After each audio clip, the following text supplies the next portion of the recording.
Hello, and welcome to the 180th episode of Gaming Talk. On this episode, I'm going to be discussing and giving my thoughts on both classic Star Wars Battlefront games. And I just want to say, first of all, that I'm going to be focusing on the single-player aspect more, as I didn't bother with, and I don't think you can play these games online, as they require LAN connection to do so. And also, this is not about the classic collection. This is about the original versions of these games, as that is what I have.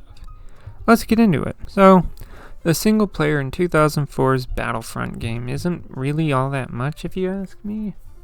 It's mostly just you loading in with a bunch of bots and doing essentially what a multiplayer match is against enemy bots. You go around capturing command points, draining the enemy's reinforcements as fast as you can, so that you can achieve victory. The game consists of a Clone Wars campaign where you have the clone army fighting the droid army. Sometimes you get Wookiees thrown in there to aid the clones. You occasionally have Jedi in there too, but you can't play as Jedi in the game for some reason. There's also the Galactic campaign with the Empire versus the Rebellion. There's some vehicles you can use, but not that many, but that's alright. There's a third mode called Galactic Conquest, which apparently is some sort of turn-based strategy thing that I didn't bother to try for myself. There's also different classes you can play as. You have basic troops, heavy troops, pilot people, and sniper people. And that's really it. They all have different loadouts. To be honest, original Battlefront, it's basic, yes, but it's a heck of a lot of fun to play if you ask me. Now, 2005's Battlefront 2 to me kind of feels like more of the same. Like, I don't see all that much improvement over the first one. The graphics are pretty similar if you ask me. The big difference here is that the single player is more of a structured campaign that follows the 501st Legion, and that's really nice that there's somewhat of a narrative here, however loose it may be. But, I mean, the actual missions themselves are still just multiplayer-esque in structure with you and your bots versus the enemy's bots. Another difference is that this game has playable white lightsaber-wielding characters.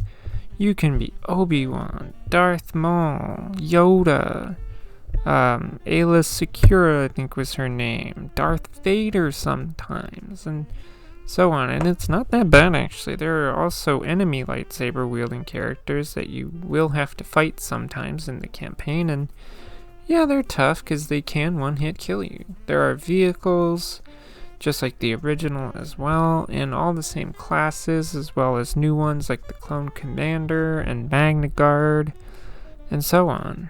Just, it's real nice, honestly. What I do find not all that fun in the single player are the space battles. I try them once, and I'll get defeated and then just skip them, because in my opinion, they're kind of a pain in the ass.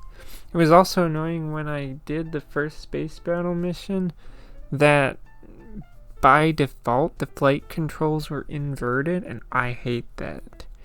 Now I changed it, but I don't get why the default is to be inverted and not the normal way.